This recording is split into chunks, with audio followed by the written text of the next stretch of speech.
Ross woke up to find that his girlfriend who died yesterday had come back to life. He was so scared that he was incoherent.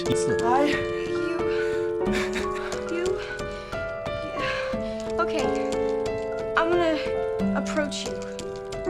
It was only when Sarah hugged him that Ross calmed down. So this wasn't a dream. Time seems to have gone back 2 days. Ross tried to tell Sarah that he had experienced all of this, but when he saw Sarah's incredulous expression, he had to say that he had a nightmare. Sarah went to make breakfast like she always did, but then Ross suddenly remembered that yesterday Sarah burned her hand while making breakfast. He went to stop her, but saw Sarah used a rag to insulate. But it wasn't long before Sarah's hand was still burned by the curling iron. This made Ross feel panic. On the way to work, Ross remembered the scene yesterday when Sarah's clothes were accidentally soiled by a passerby. He saw the motorcycle passing by and rushed to protect her, but as soon as Ross turned around, Sarah was still soiled by a passerby's coke. Ross now realized that what happened yesterday was not a dream. It is real. He eagerly told Sarah all this. Sarah looked at the out-of-control Ross, asked him what else he had dreamed about. What made you so nervous? Ross did not know how to explain. He told Sarah. On his way to the office his watch would accidentally break. In order to dispel Ross's doubts,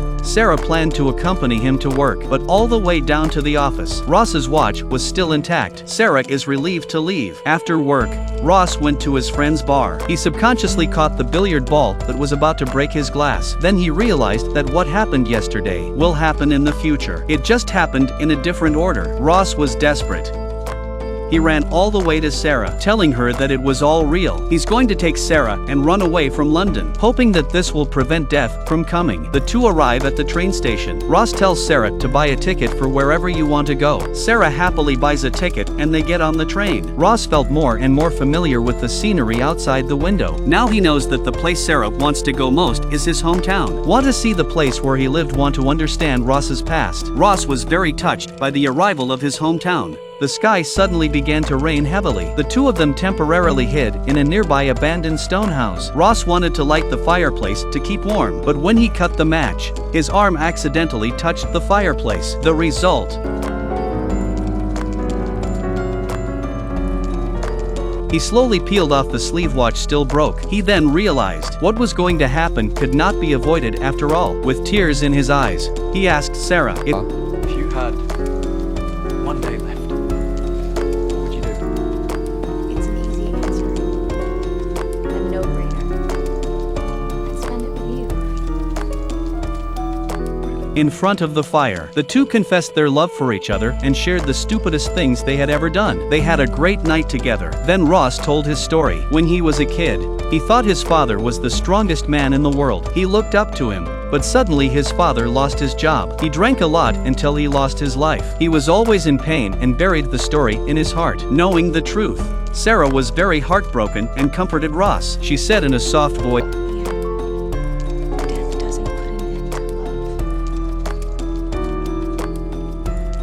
love. this trip made them love each other even more. The two of them were going back because tonight there was a concert that Sarah had been preparing for a long time. Ross wanted to stop her, but he didn't want to leave Sarah with any regrets either. He knew there was no way to avoid what was coming. When they got home, Ross quietly took Sarah's notebook. There was his sheet music. Ross first made copies and then went ahead and found the organizer of the concert. After a conversation, he gave each of them a copy of the score. Right at the end of the recital, Ross came on stage and said, Sarah was surprised when Ross came on stage and said he had a special program for you tonight. But then the music started and she couldn't help but sing the song she had written for Ross. Everyone started singing along with her. After the song, Sarah received a round of applause from the audience. On the way home, Sarah was so excited. She was as happy as she had ever been. And then it suddenly started to rain. Ross knew that they didn't have much time left together. He would seize this last moment as the rain came down harder and harder. Sarah got into a cab. This time Ross didn't hesitate to get in with her. Same time, same driver, but fate didn't change because of their love. Just at the last moment when the car hit, Ross used his body to protect Sarah. This time, Sarah survived while Ross was gone forever. Sarah then realized that Ross was telling the truth.